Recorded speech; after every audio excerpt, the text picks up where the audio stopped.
Alright, let's talk about color change in single crochet in a round.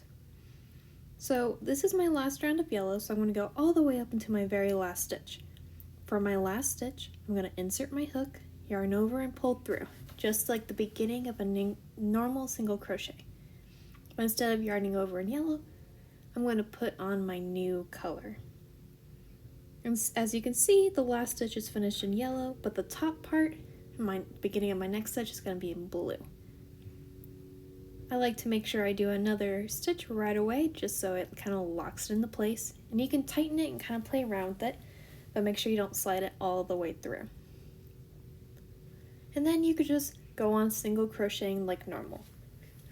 If you're completely done with that color, you can cut it off. Because I'm working in a round, if I bring it back later, I can just leave it attached, although in a square or a rectangle you might want to cut it off even if you're going to use it later. That way you don't have this weird line on the side of your piece. I'm just going around just like normal in my single crochet. I'm going to go to the end so I can show you a color change again as well as what it looks like. Because you can see where I change color because I'm working in a spiral.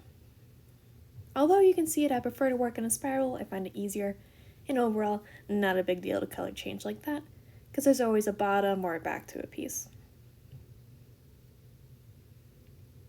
As you can tell, I didn't use a stitch marker either because I can tell because I'm using a new color, so I can see how far my round's going.